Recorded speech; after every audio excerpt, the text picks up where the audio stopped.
पाणी प्यायला द्यायचे. थंड म्हणजे जे नॉर्मल टेम्परेचरवर असतं सर्वसाधारण पाणी. त्याच्यानंतर एक बादली घेतलेली आहे, त्याच्यामध्ये जमेल जे सहन होईल एवढं गरम पाणी घ्यायचं आहे. त्या गरम पाण्यामध्ये पाय ठेवून बसायचं आहे.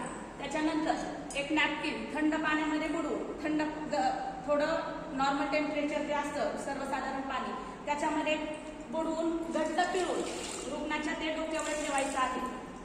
बादलीमध्ये अशा प्रकारे डोक्यावर ठेवलं आहे. त्यानंतर एक ब्लँकेट किंवा चादर तुमच्याकडे जे काही उपलब्ध असेल त्याने पूर्ण रुग्णाला कव्हर करायचं आहे. गळ्यापर्यंत पूर्ण असं पांघरून द्यायचं आहे.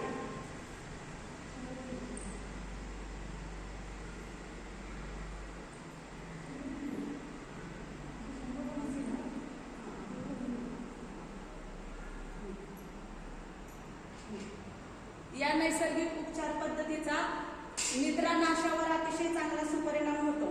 तसंच उच्च रक्तदाबावरही याचा चांगला परिणाम होतो.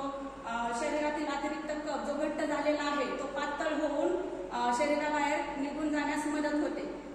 ज्यांना जास्त कफ झालेला आहे त्यांनी घरी देखील हा सर्वसाधारण नॅचरल पद्धतीचा निसर्गोपचार करू शकतो आपण. निद्रानाशावरही अतिशय चांगला परिणाम आहे. तसेच उत्साह वाढतो. याने खूप शरीरामध्ये आळस वगैरे जो काही निर्माण झालेला आहे त्याच्यामधला उत्साह वाढण्यास खूप या उपचार पद्धतीचा उपयोग होतो.